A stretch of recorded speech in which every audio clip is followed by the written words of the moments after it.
অথচ কিছু অসাধু ব্যবসায়িক এসিতে বসে লক্ষ লক্ষ টাকা সিন্ডিকেটের মাধ্যমে হাতিয়ে নিচ্ছে ওরা।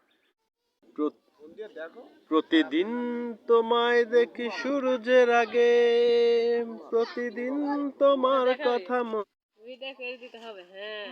হ্যালো ফ্রেন্ড, আজকে আপনাদের দেখাবো ধানের ভিয়ে সার কিভাবে প্রয়োগ করতে হয়।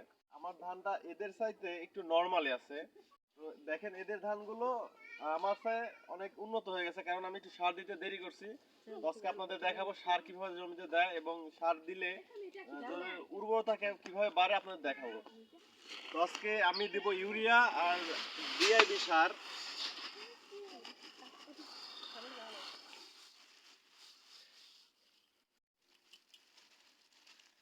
সারগুলো আলাদা আছে, তাই সারগুলো এখন মাখাবো আমি।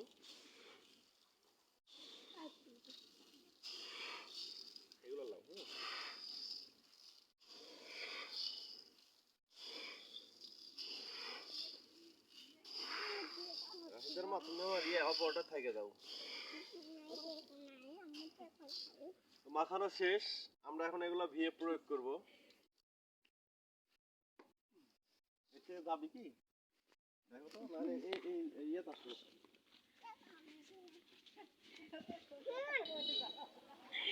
ন্যায্য মূল্য যদি আমরা পাই তাহলে ফসল চাষের মতো লাভজনক আর কিছু নাই, কিন্তু আসলে আমরা ন্যায্য মূল্যটা পাই না। আমরা অনেক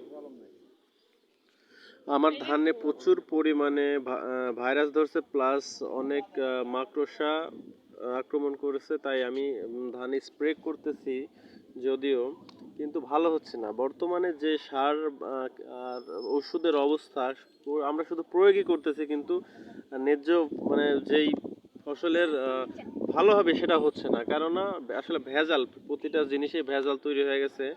তো যার কারণে আমাদের পরিমাণ অনুযায়ী দেওয়া সত্ত্বেও কিন্তু আমরা ভালোভাবে পোকা দমন করতে পারতেছি না, যার কারণে ফসল কিন্তু আমরা ভালো পাইতেছি না। তো আসলে অনেক ঔষধ সার পরিমাণে অনেক বেশি দিতেছি, কিন্তু দেখা যাচ্ছে সার প্রয়োগের ফলে কি হচ্ছে যে আস্তে আস্তে সার পরিমাণ বাড়াইতেছি, কিন্তু ফসলের যে চাহিদা অনুযায়ী আমরা পাচ্ছি না। তো আসলে বিষয়টা আমাদের হাতে নেই। কীটনাশক রোদে পুড়ে বৃষ্টিতে ভিজে আর ঝড়ে উড়ে ফসল উৎপাদন করতেছি আমরা, অথচ কিছু অসাধু ব্যবসায়িক এসিতে বসে লক্ষ লক্ষ টাকা সিন্ডিকেটের মাধ্যমে হাতিয়ে নিচ্ছে ওরা। অথচ ফসল চাষ করে ন্যায্য মূল্য কিন্তু আমরা পাই না। সিন্ডিকেটের নামে তারা বসেতে ব্যবসা করতেছে, অথচ একটা ফসল ফলাতে আমাদের যে পরিশ্রম ওই অনুযায়ী আমরা কিন্তু টাকা পাই না।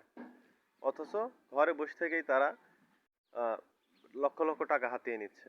অথচ দেখেন এই আমার নিজের ফসলই আমি যখন কিনতে যাব তখন ঊর্ধ্ব গতিতে আমার নিজের কিনতে হয়, অথচ আমরা কিন্তু সে ন্যায্য মূল্য পাই না।